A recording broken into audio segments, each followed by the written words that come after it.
First of all, welcome. Thank you for coming for the Moody History.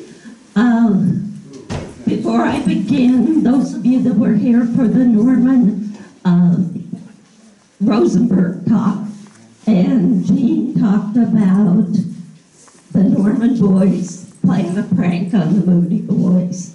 And I can almost guarantee you the leader of that prank was Bernard, because Dad and Bernard were best friends when we moved to town. I never got to use the telephone at night because Dad and Bernard were always on the phone. Also, for the first time I can ever remember, there is a Moody with some artistic talent. The current photos and several that are sprinkled through the presentation were taken by Dawson Moody. And it just shows to me the epitome of his love for the land and for the cattle. Have to give him a shout out for that. Lastly, I didn't write or create any of this information. It's all taken from a lot of family members that worked on the history throughout the years. Some of those are Dad, Uncle Herb, my sister Jan, and the bulk of it came from my cousin Cassie Moody Olson, who's sitting in the back. If anybody ever wants any history on their family, she is a genealogy genius. If you give her a name, she'll have your ancestor tracked back 6 generations and in your hands in 2 days. So give her a hand. Okay, where did the Moodys begin? Truman Porter Moody, the eldest son of Wilson and Louisa A. Moody, was born on an 80-acre farm in Whiteside, Illinois. It was in the county, probably, of Rock Island. T.P. Truman, or TP, as his name came to be called, grew up in Illinois and followed farming all his life. He attended country schools and had trouble seeing in the light. There we go.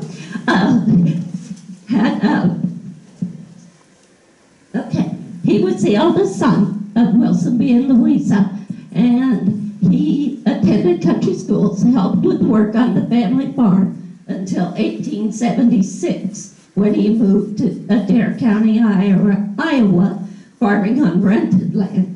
He later purchased an 80-acre farm where he lived for several years. At the age of 21, Truman married Miss Pauline Napper on February 22nd, 1872, at Genesee, Henry County, Illinois. Pauline was born January 31st, 1851, also in Whiteside County, Illinois.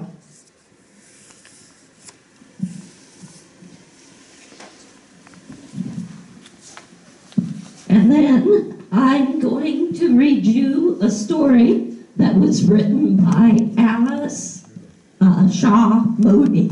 She was married to Perry, Big Perry, who was TP's brother. And this is Mary here. I'll give you a little history on each of the 7 children, but also there are 2 children here that were, these 2 were children of Pauline's sister who passed. So the Moody family raised those 2 children as well. Okay, Truman P. Moody was a farmer residing on an 80-acre farm, as we already talked about, in Adair County, Iowa. He had a family of 7 children whose names were as follows: William, Katie, Clara, Perry, Albert, Robert, and Thomas. Mr. Moody realized that his farm was not large enough for all of them, and the good land in this vicinity had been settled. He therefore decided to increase his acreage by taking advantage of the Nebraska homestead law and give his children a chance to file on homestead land as well. The Nebraska homestead law permitted one to make every entry for 160 acres, and in combination with this, the Tree Claim Act enabled the homesteader to obtain an additional 160 acres of land by planting the required acreage to trees. In the autumn of 1888, Mr. Moody started westward in a spring wagon. When Cody, Nebraska was reached, he left the team and wagon there and continued his journey to Whitney, Nebraska on the train. Here he was met at the depot with a warm welcome by his brother-in-law, George Ayers. A little later, the two men were seated in the vehicle, and which the latter had provided, and were traveling westward. They continued this course until Big Cottonwood Creek was reached. Following up this stream, at last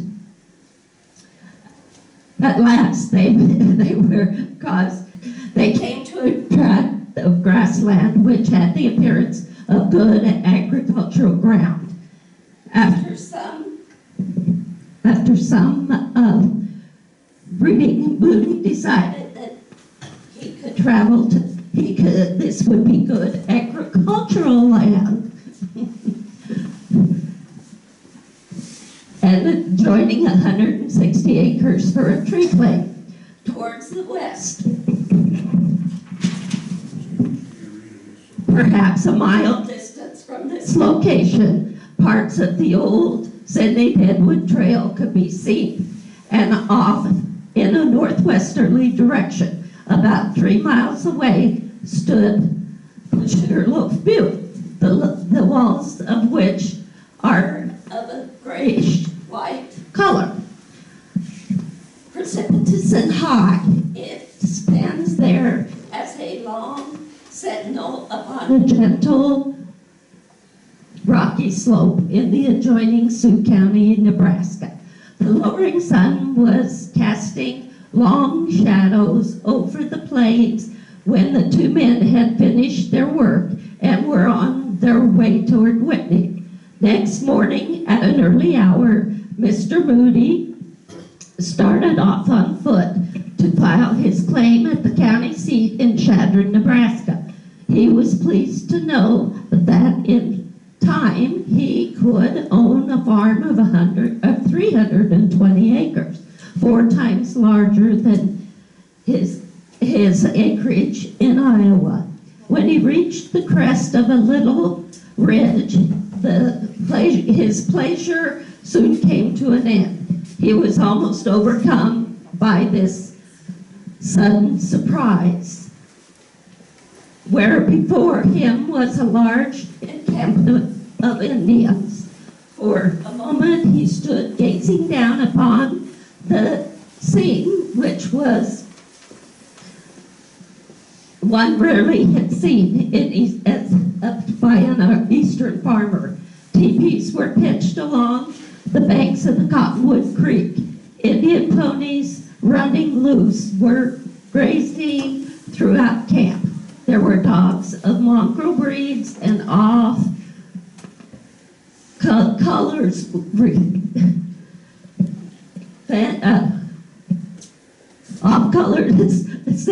sunning themselves or feasting on bones near the campfires. He must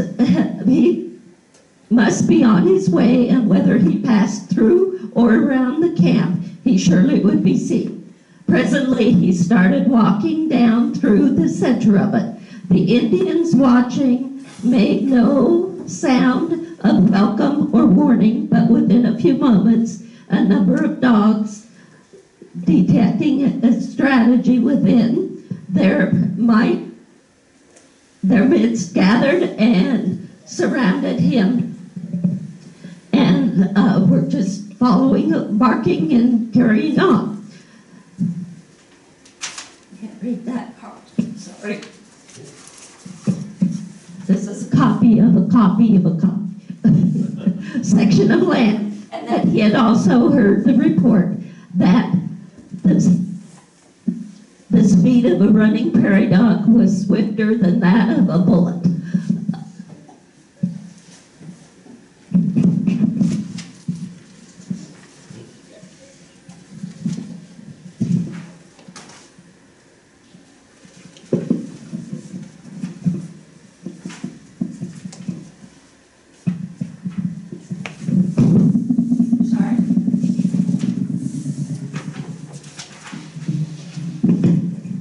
Turn 2 pages at once, you know, you can't do that. But by steadily walking forward, he finally reached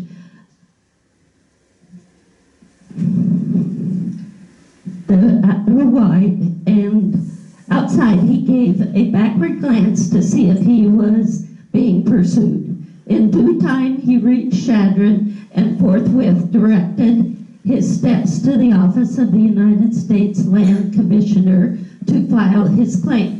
After Mr. Moody had transacted his business at the land office, he caught the eastbound train for Cody, Nebraska. From there, he continued his homeward journey by team and spring back to Iowa. In February 1889, the grant of 6 months' leave of absence had almost reached its limit. Therefore, the Moodys had a farm sale and sold all the farming implements and livestock which could not be taken to the homestead. With that accomplished, they started out with Mr. Moody leading the way, driving a team of horses hitched to a covered wagon. Bill, the oldest son, mounted the next of the second wagons and followed the leader. The days on the road were filled with incidents and excitement. Enthusiasm ran high when they approached the toll bridge, which spanned the turbulent waters of the Missouri River and crossed into Nebraska.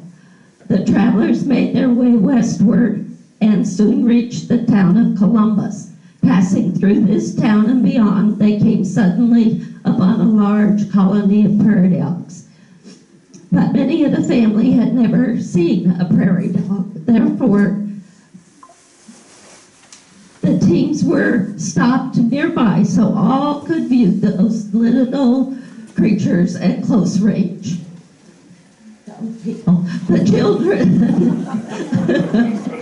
children watched those little round, short-legged dogs with childish glee. Mr. Moody told them that it was not an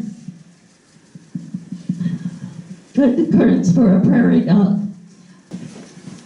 I'm sorry, I'm having trouble reading this, so I'm going to ask my great niece to read it for me.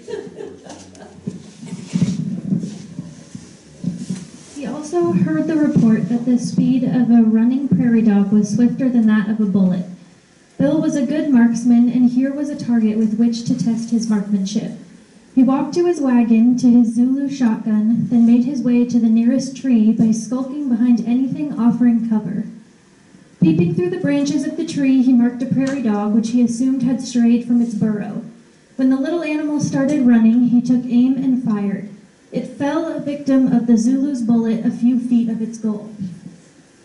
Ere long, the travelers started on their way again, and although minor occurrences and stormy weather frequently taxed their patience, their journey was not without interesting scenes. The country through which they were now passing was dotted with homes of the homesteader and strips of cultivated land. Generally, the dwelling houses were of sod, and often a sled with a water barrel upon it stood beside the house. There were also long ricks of cow chips stacked in orderly fashion near the house to be used as fuel. As they journeyed farther westward, the sandhills were reached, and here the aspect of the country changed. became rougher, wild, and picturesque. Much of the soil in this region was of a sandy nature, sparsely covered with bunches of grass. There were also sand dunes of drifted sand, swept gray and bare by the prevailing winds. Then quite frequently the winds would diversify their work by chiseling out blowouts in the slope of the sandhills, large enough to admit a team and wagon. At last, the two canvas-topped wagons wound their way through the sandhills to the treeless open prairie.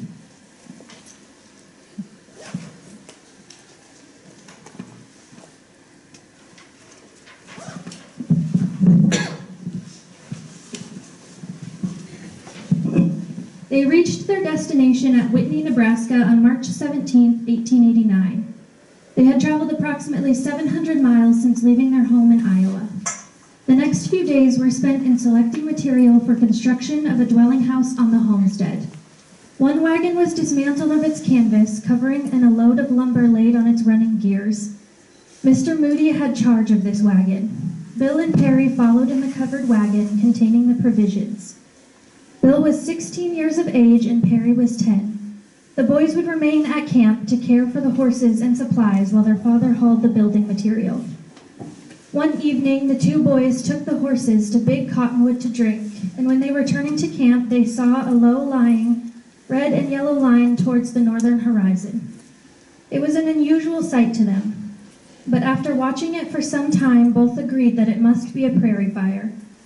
The fire burned all night, and the coming of daylight brought about a great change. The wind had grown stronger and was fanning the flames toward their camp with extraordinary rapidity.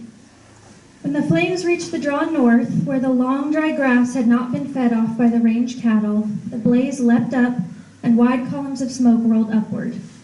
The horses were frightened now. They pricked up their ears and gazed in terror upon the approaching danger. The boys worked frantically to save their supplies. With shovels and grain stacks, they whipped the fire and fenced it around the camp, where it went swiftly, consuming the grass on its way. When Mr. Moody came with the last load of lumber, he brought a carpenter with him so that the construction of the house could begin at once. It was an average pioneer's home, about 14 by 24 feet in size. Even though the house was small, it was well kept and presented a general aspect of comfort. Many a weary traveler along the Sydney-Deadwood Trail and cross-country riders found shelter and a good warm meal under its hospitable roof. Mrs. Moody was a generous-hearted woman, friendly and kind to all. After the death of her sister, Mrs. George Ayers, she assumed the care of two little motherless children, giving them the same care she gave to her own. When the time for farming came, Mr. Moody broke out a tract of prairie land and planted the field to sod corn. This was during the drought period throughout this section in the years 1889 and 1890. The spring rains did not come, and to make matters worse, summer advanced without relief. The tender plants of corn withered and died from the drying winds and the glaring sun. After 2 consecutive seasons of planting and reaping no harvest, naturally Mr. Moody's thoughts turned to the little farm he had left. It rained there, and there the corn grew tall and made 50 bushels to the acre. He should go back to it, grow corn one more season, also the children would have a chance to go to school. In the fall of that year, 1890, he obtained a leave of absence, and soon the 2 covered wagons were on their way going eastward. Perry and Albert, riding their saddle ponies, followed behind the wagons with a little trail herd of cattle and several head of loose horses. Thus they traveled at the rate of 12 or 15 miles a day over the rough trails which wound south and eastward. The weather turned cold and stormy, and about an inch of snow covered the ground when they reached the town of Seneca, which was located near the Mild Loop River. There was no bridge here at this time, consequently passengers going north or south would have to ford the river. It was Mr. Moody's custom to proceed steadily, but without carelessness. He therefore told Perry to ride ahead to test the river bottom for quicksand. The boy spurred his mount down the slope of the ford to perform this task and found the river bottom sandy but hard-packed, the water belly-deep to his horse. Moments later, Bill moved ahead to take the lead because more of the children were riding in his father's wagon. Mr. Moody watched, and when Bill pulled up to the opposite shore, he urged his team down the incline and started across. As they moved shoreward, the water became deeper, and then quite unexpectedly, the wagon stopped. Startled by this sudden halt, Mr. Moody looked down at Nellie, the black mare. She had retired into this watery bed with only her head above the water, black and erect. "Great Scott, Nellie," he cried in alarm. He applied the whip, cracked it around her ears, but without success. After a few moments of thought, he turned an anxious face towards his son across the river. "Bill," he called, "come and pull us out of here." Bill, who had been waiting and watching, turned now to unhook his team from the wagon. Taking the team and the DoubleTree with him, he put forth into the river. The water flowed, cold and gray, and in the main channeled fragments of ice swished against the rescuers' bodies, making their progress more difficult. The eyes of all concerned... Not a very good page.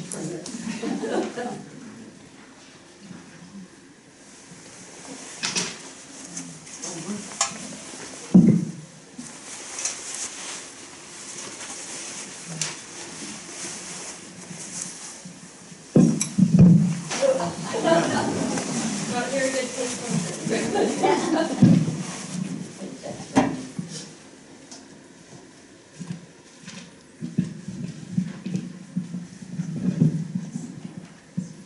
The eyes of all concerned watched in suspense as Bill swung his team to the stranded wagon's tongue and chained the DoubleTree to it. He then spoke to the horses. The 3 horses wavered for an instant, tried again, and then moved slowly forward, dragging Nellie through the water to her feet. They labored up the slope of the ford, slipped, caught their footing, and gradually came on top. When the river was clear of its disturbance, the cowboys drove the little trail herd of cattle and extra horses into it. They swung close to the animals' heels, whooping them across without stopping. Although the sun was several hours high, the travelers began preparing for the night. They built a big campfire in the shelter of the wagons, which conducted greatly to their comfort and offered a good place for drying the water-soaked garments. Next morning, they left their Loop River camp and were on their way shortly after sunrise. The days slipped by, one after another. At the end of one day's hard drive, the Moodys drove into the yard of an old settler. "I'm looking for a place to camp." Mr. Moody called to the man who was standing in the path leading from the house to the corrals. "Camp anywhere that you like," the man answered in a pleasant voice. "Running from the Indians?" he asked after a moment. "Why, no, the Indians never bothered us. Why do you ask?" Mr. Moody questioned in return. "Oh, I reckon you were running because I heard tell that the Indians are on the warpath right now. They had a big fight with the soldiers, and a lot on both sides were killed off." Mr. Moody was silent for a time. "I didn't know it, but then we've been on the road more than 2 weeks," he said at last. "Was there a big fight?"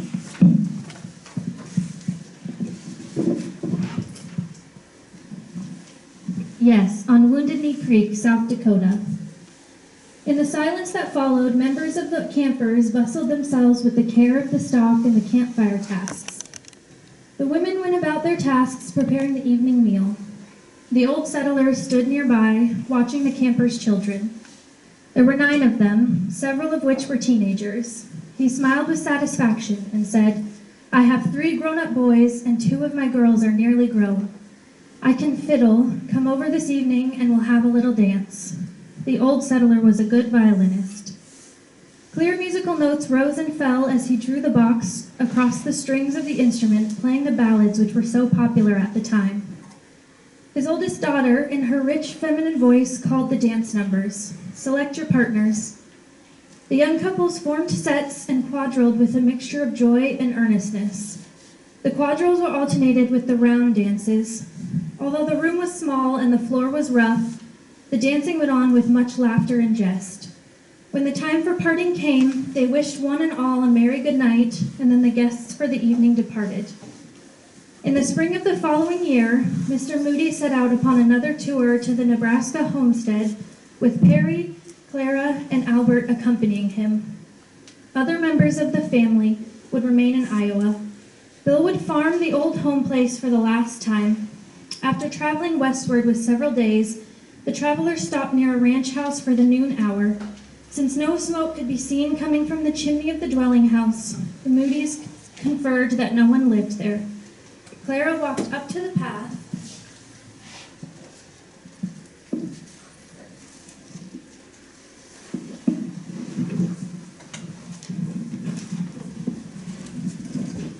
Clara walked up to the path to the house and gently pushed on the door, which was slightly opened. As she stepped into the room, she was surprised to see two little girls standing behind an old cook stove. Their begrimed faces and hands were cold and drawn from the low temperatures of the room. The little one was whimpering. As Clara entered, they turned and stared at her with frightened eyes. Tears filled Clara's eyes when she saw that they had been trying to make a fire in the cook stove with cow chips. "I'll make a fire for you," she said, smiling through her tears. She found some splinters of wood and touched a match to them. As the flame spread to the larger pieces of wood, she covered them with cow chips. Soon a cheerful fire was burning in the stove, giving a pleasant warmth to the room. While the fire burned brightly, Clara quietly studied the surroundings. The room was in an unusual state of disorder. The two little girls stood silently beside the cook stove, wistfully watching the stranger. Their eyes seemed too large in proportion to their little faces, and their delicate bodies suggested that they were undernourished. "Will your mother come to cook your dinner?" Clara asked presently, pushing back a strand of her tangled hair. At last the older of the two little girls spoke. "My mother is dead." "Well," Clara said kindly, "I'll cook dinner and we will all eat together." The little girl nodded assent, and she seemed almost friendly. When the meal was finished, the travelers brought fuel into the kitchen and made a better fire in the cook stove, then bade the little girls a kind farewell and drove away. Several hours later in the afternoon, the Moodys saw a teamster coming down the trail about a quarter of a mile away.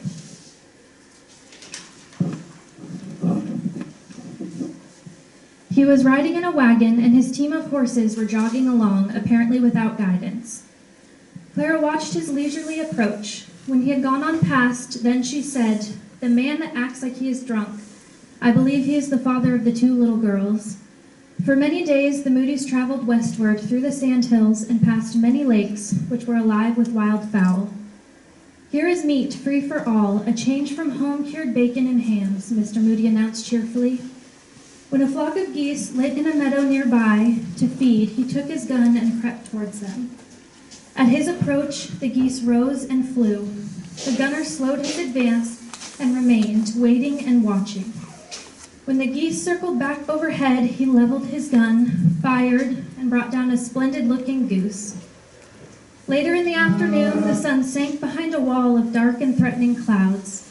The day darkened, and flakes of snow came with a rising wind. Suddenly, some ranch buildings showed ahead. They turned from the main traveled road and pulled up behind a cabin where smoke was rising from its chimney.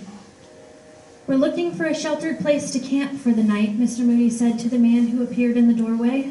"You are welcome to camp any place you wish, but come into the house and stay until the storm is over." The man was a rancher by the name of Jason Cole. His family consisted of a wife and two boys, one about 2, the other a baby in the cradle. The goose was made ready and roasted in Miss Cole's oven, and it had turned into a golden brown and was placed upon the table. The goose was carved in the usual generous fashion of the pioneer. Even after the last of the scraps had been eaten, they still lingered over the coffee, talking and discussing problems and events of the times. A couple years later, the Moodys were grieved to hear of Jason Cole's tragic death, which occurred in 1893. The story was told that one day a rider came to the home of Jason Cole and requested him to join a gang of cattle thieves who were operating in that part of the sandhills. Mr. Cole refused to comply with such a request. A little later, a number of his cattle were stolen and driven away. Mr. Cole was a fearless, honest man. He searched through the hills, found his cattle, and brought them home. Sometime later, after this, Mr. Cole was mowing grass on his hay meadow, and when he came to the end of the field and had turned to another direction, he was shot in the back from ambush. According to the footprints of the house, the assassin had ridden up to the corner of the field through a ravine screened by bushes. The team on the mowing machine ran away, and when Mr. Cole was found, he was dead. When the weather permitted, the travelers started on again. They were several days in passing through a gentle rolling county, which offered only small thrills of not much importance, until a pioneer's homestead shack was seen where several men were at work digging a well. The homesteader had improvised a method of hoisting the dirt, or whatever was to be lifted out of the hole, by means of a horse and tackle. The horse wore a single harness, and one end of the heavy rope was tied to the single tree. The other end of the rope was fashioned to a big bucket, which lowered into the well by the horse walking backwards. When the bucket was filled, the horse moved forward, thus pulling the load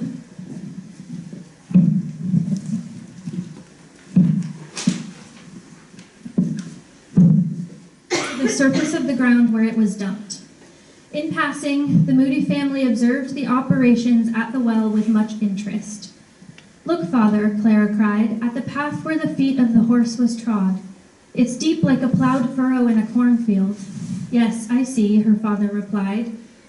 "I remember when we passed through here last fall, men were working on that well then."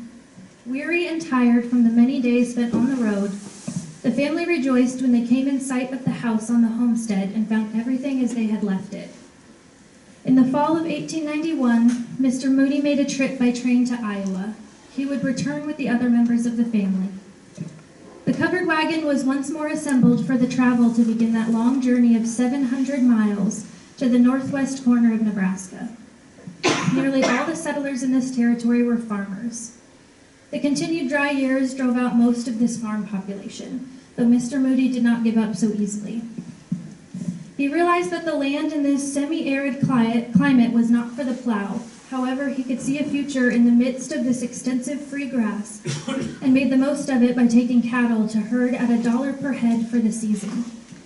The prairie grass also supported a variety of wild game, and here a good hunter with his muzzle-loaded gun could easily provide the fresh meat of the deer or antelope for his family.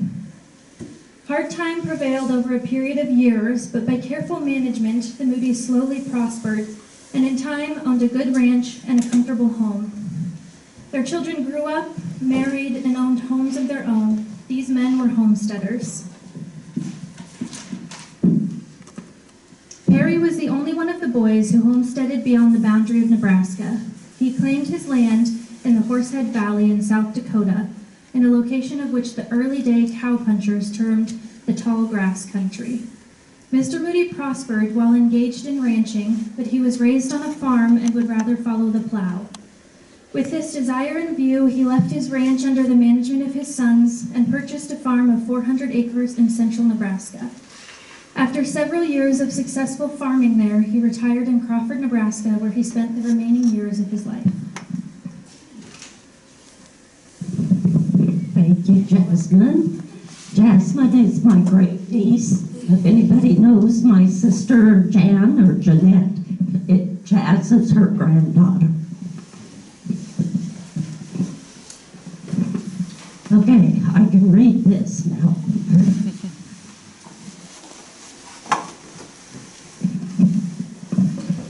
T.P. managed to pick up a few head of assorted cattle, some 100 sheep, and began the ranching and livestock operation, which proved to be very successful for him. And he continued to add to the herd and additional lands throughout the year.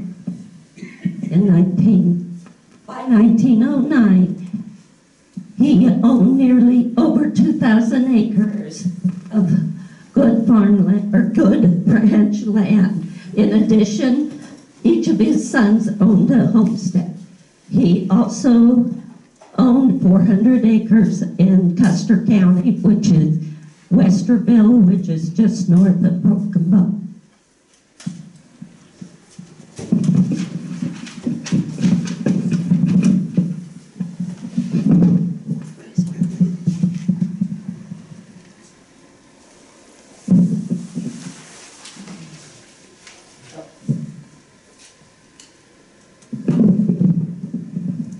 I'll give you a little bit of history on these first set of of the Moody family, the Moody boys and the two sisters. William Wilson Moody married Annie Marie Soyster and spent most of his life ranching around the area. He served as Dawes County Sheriff from 1931 to 1939, and he died in September of 1973. And both are buried in Greenwood Cemetery in Shadrach. Their daughter, Maybelle, who married Walt Meckham, lived and raised her family in the Crawford area. Their son, Claire, or Buster, who married Nadine, also made Crawford their home in their later years. On a side note, Maybelle was my dad's cousin and Walt was my mom's cousin. Katie Louise Moody was the only member of the T.P. and Pauline family who didn't remain in the community. She and her husband, Oscar Shaw, and their children, Lloyd, Alvin, Bernice, Robert, and Thomas, homesteaded in Wyoming. Katie died June 23, 1930, in Midwest Wyoming. Katie, her husband Oscar, and their son Tommy are buried in the Crawford Cemetery. Clara Alice Moody married Calvin Hathaway Dodd in 1893 and had 10 children. Howard, Lottie, Mary, Ellen, Marjorie, Alice, Ruby, Leela, Charles, and one son who died in infancy. Clara continued to operate their ranch, which is where Dave Dodd currently lives. Following her husband's death in 1927, breaking both of her wrists while trapping skunks in the winter of her 84th year, Clara remained active until her death, March 1st, 1960. Clara and her husband are buried in the Crawford Cemetery. Perry Jacob Moody. And this is Big Perry, not my Uncle Perry. Married Alberta Alice Shaw in 1900, and a young couple filed on a homestead in South Dakota, where they ranched for many years. Perry was Fall County Assessor for 4 years and was the county sheriff for 10 years. Perry and Alice had 3 daughters, Pauline, Myrtle Stickney, and Genevieve Gore. Perry and Alice lived to celebrate their 72nd wedding anniversary. Both are buried in Shadrach's Greenwood Cemetery. Albert Henry Moody married Bess Weston, and they had a son, Lawrence, and daughters, Florence, Mabel, and Bonnie. Bess and Albert's infant twins were buried west of the old teepee homestead. Bess and Albert divorced. Albert raised the children until he died in a trucking accident on the old Smiley Canyon Road on March 13, 1935. Back on the table, there's a newspaper article about a bank robbery in Harrison, where Albert and his son Lawrence helped chase down the robber in 1918. Albert is buried in the Crawford Cemetery. Robert Ludwig Moody was married to Goldie Hurlbert, and they had one son, Bob, and 2 daughters, Mildred and Helen, before Robert died in the flu epidemic in 1918. He's buried at the Crawford Cemetery as well. Last but not least, Thomas August Moody married Sarah Forbes in 1911 and became owner of the Moody Ranch, where they lived until 1935. They had 10 children: James, Kenneth, Lucille, Herbert, Howard, Thomas, Lloyd, Perry, Dolores, and Mary. Tom and Sarah lived to celebrate their 50th wedding anniversary. Tom died from complications of a stroke in 1965, and Sarah died in 1970, just 19 days after celebrating her 80th birthday. They are buried in Crawford Cemetery. Going back to TP was instrumental in forming the first school district in the North Country called the Bunker Hill School. He built the first dirt dam for irrigation and was one of the first to recognize the value of the conservation of wildlife. Never being one to stand in the way of progress, TP also had the distinction of purchasing the first automobile in Crawford.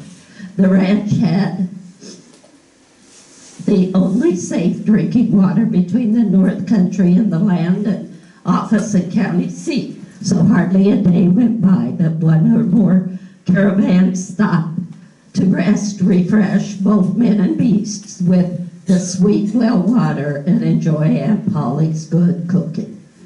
Here, near tragedy struck, a gun being moved by Polly, which is Pauline, was discharged, mangling her left hand. Bill, then 16, ran to the barn where only a 2-year-old unbroken stallion was tied. He lowered himself to the back of the terrified animal from the rafters above and started for Crawford and a doctor. Dr. Gibbs, himself suffering from injuries sustained when his team ran away,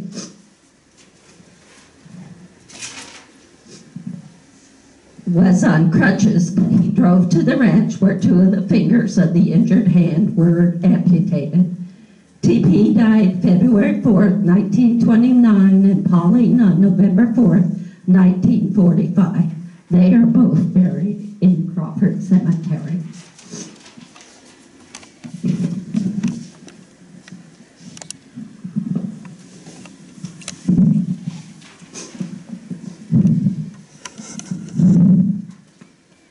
As already mentioned,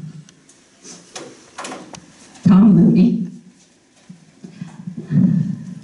came by a covered wagon and a small child in 1888. Here Tom grew to manhood, enduring the hardships associated with those early days. The Moodys were engaged in sheep raising. They got their start in the sheep business by accident. One winter during the march, a traveling shepherd came through with a flock of sheep infected with scabies, a skin disease caused by the itch mite. He offered the Moodys all of the sheep still living for $1 a head. They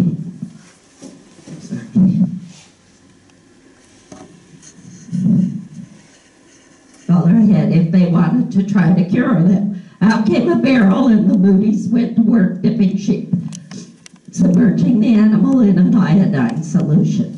This was the beginning of the Moody's flock. Although sheep grazed on the 16,000-acre Moody Ranch, the success story was not always an easy one. Hard winters and blizzards took their toll on the sheep piled up in fence corners or were covered with snow. One blizzard alone accounted for the loss of 165 head. Coyotes also preyed upon the unsuspecting sheep. Depression days saw wool selling for 8 cents a pound and lamb bringing only 5 cents a pound at the market. On October 26, 1911, Tom was united in marriage to Miss Sarah Lucretia Louis Forbes, daughter of James Dawson. Does that name sound familiar? And Jeanette Knox Forbes. And they continued to live on the ranch, engaging in sheep raising, and later, in partnership with their sons, raising Hereford cattle. Along with sheep and horses, the Moodys also raised the 10 children. James Kenneth, Lucille, Herbert, Howard, Tommy, Lloyd, Perry, Dolores, and Mary. What I refer to as the South Moody Ranch, where Dave and Dawson and their families lived, was homesteaded in 1891 by James Dawson Forbes. His first house was a rather small dugout. Some years later, as farming and cattle raising began to prosper, the Forbes dugout gave way to a more luxurious log cabin, and still later in the present home place. The Crawford pioneer still recalls that his cattle herd started with a milk cow. In other words, it's not how you start that tells the story, it's how you finish.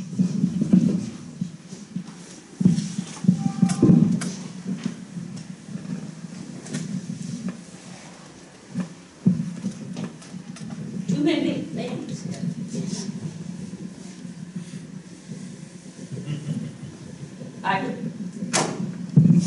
I was able to find copies of this homestead application and certificate for both the North and South ranches. TP for the original place, Section 32, Township 34, Range 52. This is the same land where Barry and Lori Stewart live. JD, James Dawson Forbes, for Section 21, Township 32, Range 52. TP filed his application on November 18th, 1888, and JD on December 6th, 1888, both 137 years ago, and both within 2 weeks of each other.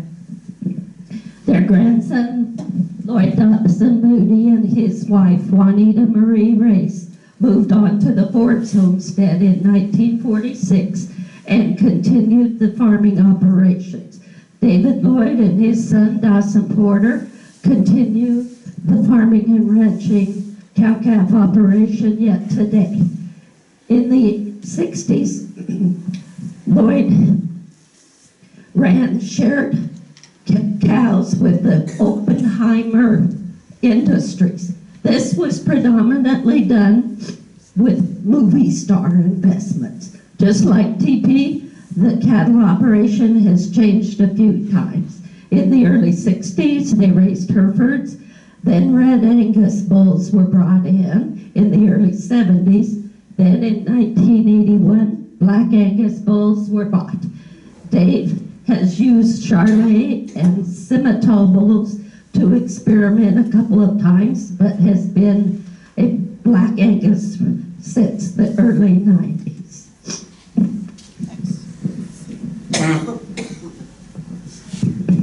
Tom was also very civic-minded, serving almost an entire lifetime on the local school board. He served as a member of the Crawford Hereford Breeders, acting as sales manager for many years. Tom was also a member of the War Dads organization, having had 4 of his sons in the armed forces during World War II. He was always interested in any project for the betterment of the community. There has always been some discussion and questions as to how Tom received his name and exactly what his legal name was. The family story goes that being the youngest of 7, he was called Baby or Babe until he was somewhere between 3 and 5 years of age. One day, his father, TP, took him on his knee and asked him if he wanted to be called Tom, Dick, or Harry. He said, Tom.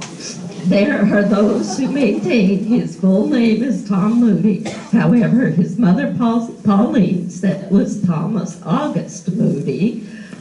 Marriage records of Taos County say Thomas Moody, Adair County, Iowa, born August 17, 1887. It should be noted, however, that when it came to Various other legal documents and deeds, Tom and Thomas were used interchangeably. In later years, to determine, however, between Tom and Tom Jr., people respectfully called him Old Tom. Tom passed away in Crawford October 29, 1965, and Sarah Moody on April 20th, 1970. One son, Howard, and a daughter, Dolores, preceded them in death. All are buried in the Crawford Cemetery.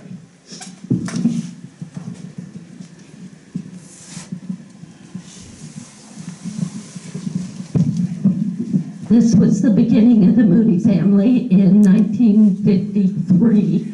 Grandma and Granddad lived in the house at 311 Ammon Street, where the Avies lived for many, many years. So this picture was taken at that house.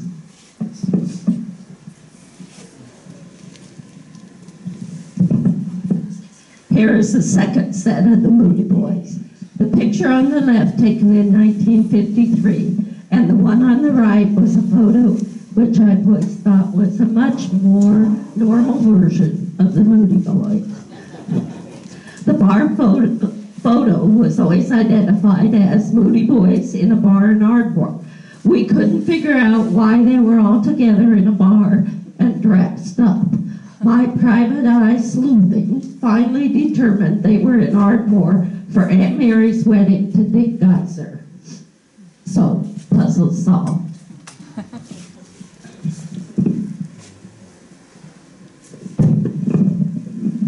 Since this is a pioneer presentation, I wanted to give you the most detail on the first two generations. Most of you knew the successive generations, so I won't go into as much detail. In 1935, Tom and Moody moved their family to Crawford. This brings another puzzle for Cassie and me to solve. We know the Moody family lived at the Carlson place, which is that big, lonely house on the west side of Highway 71, just before you cross Little Cottonwood. We assume they moved from there to town. Jim and Caroline Wasserberger were married November 11, 1935, and moved on to the North Ranch. I have to share one of my dad's Moody Views columns regarding that process.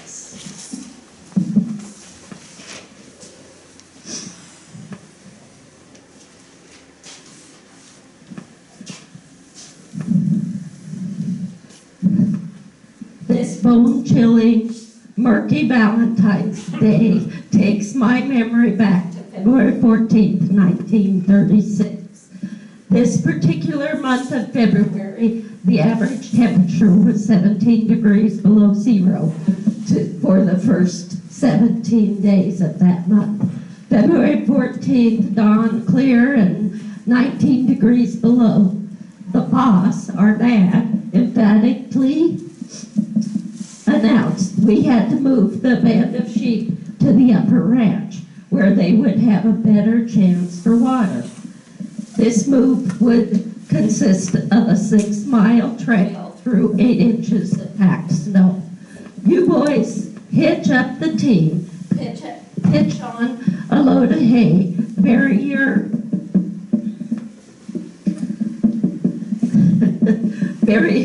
potatoes and grub steak in the hay, and Kenneth and Herb, you saddle two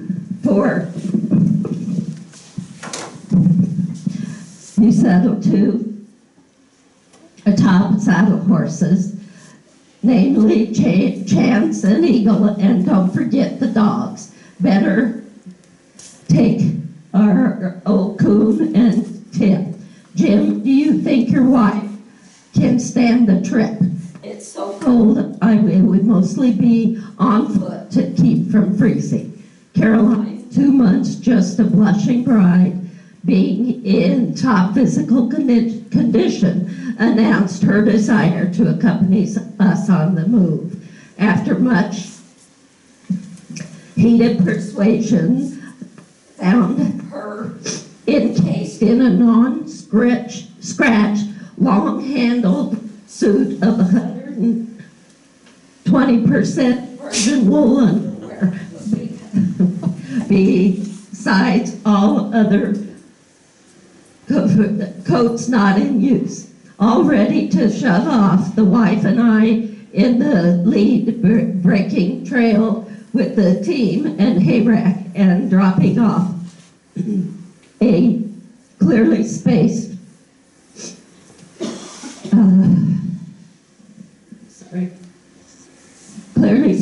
intervals, small bunches of hay to keep the hungry sheep moving forward. Kenneth and Herb and the dogs were kept busy pushing up the drags and slower moving utes. After some long, slow-moving hours, tired, cold, and stiff, we pulled up at the long, deserted old ranch house.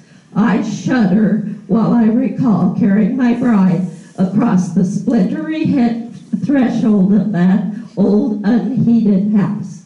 A little better than a good windbreak, poorly fitted windows, minus storm windows when the wind swept down across those ulcer flats. The curtains would whip across the room in a horizontal position. Many times I have wondered what a romantic welcome Valentine's Day that would have been for that beautiful young bride.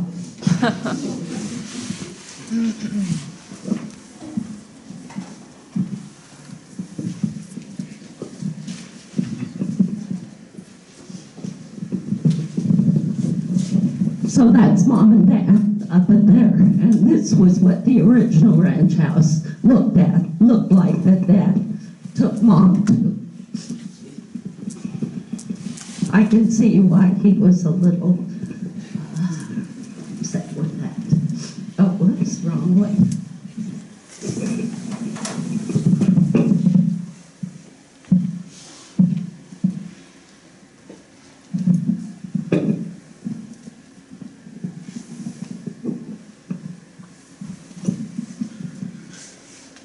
Well, due to bad health, Dad, Mom, and I moved to town in 1964, and Uncle Lloyd purchased the North Ranch, and Moody Ranches was born. Uncle Lloyd passed in 1982, and David and Aunt Juanita joined forces to run Moody Ranches. After graduation from college, Dawson joined Moody Ranches. Aunt Juanita passed in August of 2022, which brought the Moody legacy to Dave as 4th generation and Dawson as 5th generation.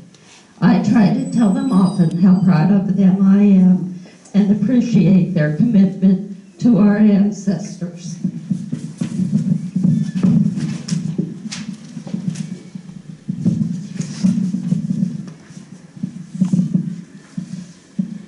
The Moody,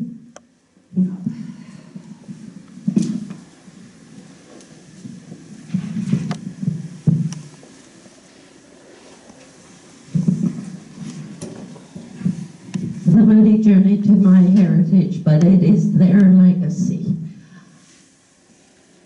As most of you know, ranching farming is not easy, and they do a fine job of it. This is another one of Dawson's pictures. These next videos are just some of the things that have happened on the Moody journey.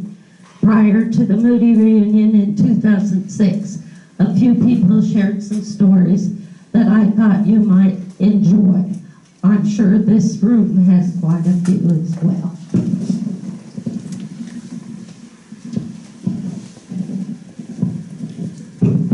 The Sydney Deadwood Trail, or Sydney Black Hills Trail, depending on which that you are talking about, had stage stations every 10 to 12 miles, with one known as the Kearney Station.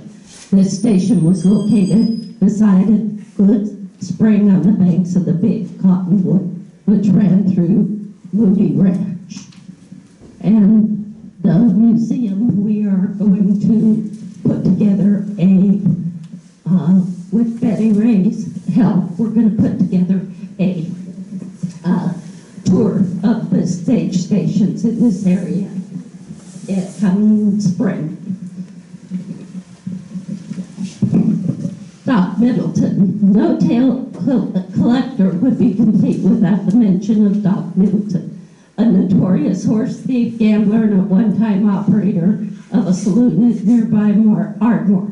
Doc, during his heyday, headed a gang of robbers and thieves who were most accomplished at shuttling stolen horses between this area and Kansas, as well as terrorizing the small towns and outposts along the way. Old-timers maintained Doc's gang had a hideout above Fort Robinson near the headwaters of the White. During the waning years of his life, he would somehow get enough money together, clamber aboard the passenger train at Ardmore, ride to Crawford, purchase a 15-gallon keg of whiskey, and ride the train back to Ardmore. He would then sell it out by the drink. I suppose that trip would warrant a larger supply of whiskey. This is T.P. Moody and John Brewer. So I think that type there that's highlighted in yellow is probably where he got his money. I think probably T.P. and John, paid for that artwork. The Moody's were engaged in sheep raising. They got their start. We'd already talked about the traveling shepherd. So this was the beginning of their flock. And coyotes also, I remember my dad was big on the coyote predator control. This photo was taken in 1936, and then this was one of the shearing time. That's actually Grandma Moody's writing on that picture. She always wrote on every picture. And then the Moody journey came to an end. They sold the sheep. And Cassie and I can't figure this out either, because in that article, which there's a copy on the back table, it says the ewes and lambs were taken to town for sale. So what happened to the bucks? We don't know what happened to the bucks. And this writer here is Danny Barkle. He helped take the sheep to town for sale. So that was in 1965. Right, Cassie?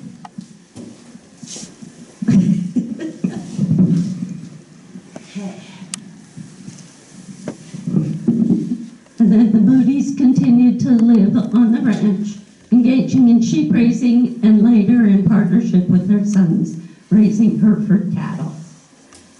So that one, I lived on the ranch, I remember the Herefords, and now Dad and Bernard and Earl Norman used to argue all the time because Dad raised Herefords and they raised Angus, so that was always a constant battle.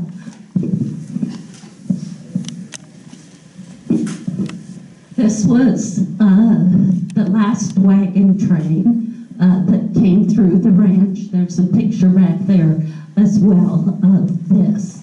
It was on its way to Alberta, Canada.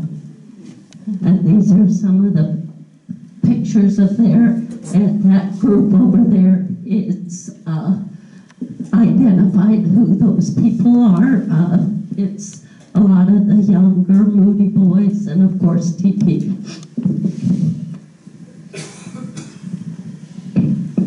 This also was something that was found on our ranch out, if you've ever been on the road to where the Stewarts live, there's a fence just where Ida Christ's property ends and ours, the Moody's, begins.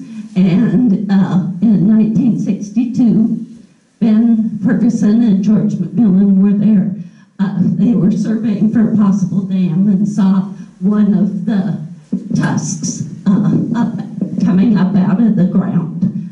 And I remember that because I had to go over to the dig every day with Dad. I was 8, and riding across the prairie with a Moody is not fun. You know, when we were 8 years old, I was flying all over that Jeep, trying to get over there. Dad just kept saying, "Hold on, Bobby Ann, we'll get there." So that was hard. And this was the dig. That's Dad up at the top right, left-hand photo. And I look at these pictures and I think, these young men from the University of Nebraska, they did all of this dig and they got everything out of the ground by hand. You know, nowadays they'd have 29 pieces of equipment, but they did all of this by hand. I got to go over to that dig every day. Granddad, he was a member of the Cowboy Hall of Fame in Oklahoma City. He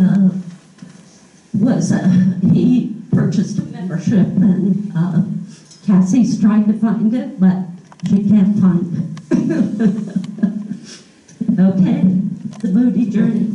Dad had 2 very good friends, Bud and Ollie Hawkins, and they worked the ranch with Dad. They graduated with Dad. Bud Hawkins was an incredible poet, and he would write us poems every year in our Christmas cards. And this one I'd like to end with. I recall with pleasure the days and the months, the ground up dust, the coyote hunts, the post hole digger, the haystacker high, the wool sack stand, the hoot owl's cry, the sound of sage, the one lone pine, the rain, snow, wind, and all the time, the camaraderie at Moody's Ranch.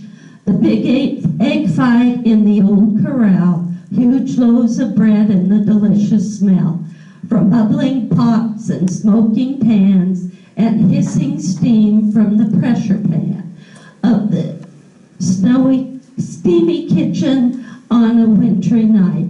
The boss, Granddad, lighting that big gas light, the happy faces of the Moody clan, and always there was the welcome hand at the Moody's Ranch.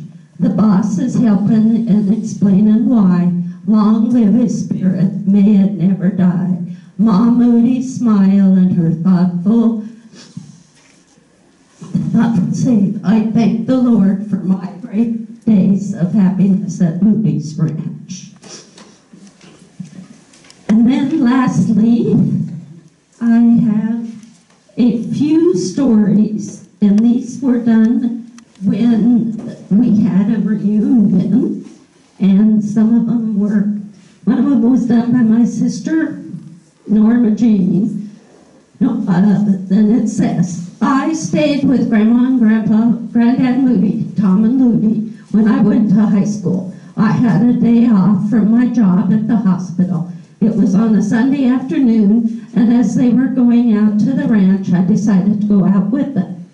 We were approaching the 5-mile corner, probably at 50 miles an hour, which was Granddad's usual speed, be it on the road or in the ditch or on the prairie. Granddad said, east or west way. Grandma didn't have time to answer, so we went in between. Three guns lying on the shelf behind the back seat came flying through the air and fell on my head in a cloud of dust that you wouldn't believe. But lo and behold, we never slowed up or stopped. By no one's choice, we went the east way. Grandma said, "Next time, give me a little more time." And then on another occasion, Granddad went to Belfouche, South Dakota to buy some livestock. He took some old geezer from town by the name of Grant along with him. Granddad bought some sheep, and when they went into the office to pay, Granddad pulling out his checkbook and immediately out 3 pair of dime store glasses. After hiding it there with Granddad, riding up there with Granddad not wearing any kind of glasses, old man Grant said he tried without success to find another ride back to Crawford.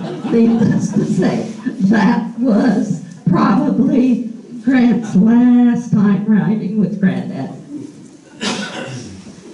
If any of you ever rode out on the prairie with Dad or Granddad, this was my sister, so it would be my dad or my granddad, you knew you should always pray that they would not see a coyote. When a coyote was spotted, they would always say, "You watch the road or prairie and be on the lookout for ravines, ditches, or other obstructions." They would drive across the prairie at breakneck speed and never take their eyes off of the coyote. When they would get close enough for a shot with the rifle, they would come to a screeching halt with guns, kids, and any loose objects in the car flying forward.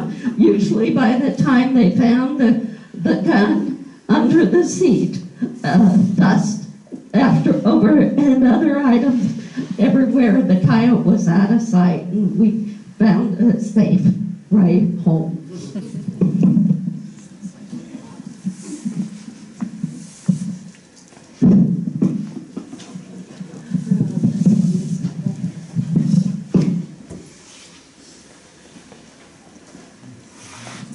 Lila James Moody, our Perry's wife. Honeymoon. Perry and I were married in November 25, 1948, and spent the infamous blizzard of 49 on the Moody Ranch. It would have been a great honeymoon except for the sheep herder who lived with us. Seriously, it was a blessing the sheep camp had been moved home before the blizzard because we didn't lose any sheep. And then lamb jackets. A lamb jacket is a square piece of canvas with elastic on 4 corners. They can be put on a newborn lamb to keep it dry and warm. Toward spring, Jim's wife, Caroline, said she would repair the lamb jackets if I would wash them. "Sure," I said, "I'd be happy to." If there was one lamb jacket, there were 300 or more of them. Commercial washer and dryer were not in this picture. I filled the clothesline and fences with lamb jackets.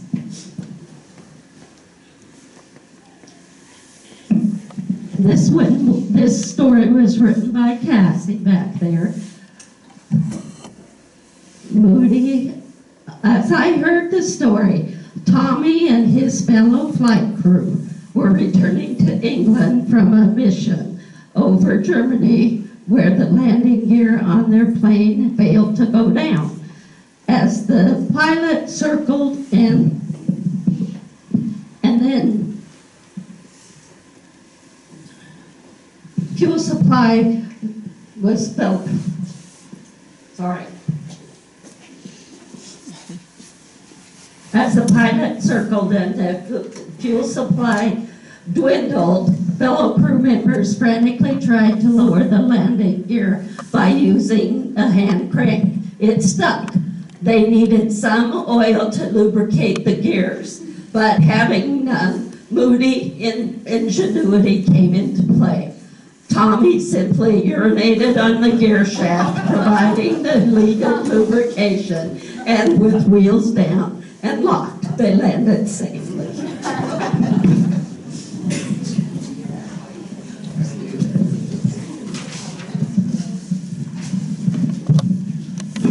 So there's a few more of these stories in one of the books back on the table. So if anybody has any questions, but more appropriately, probably some Moody stories they'd like to share, I'm through.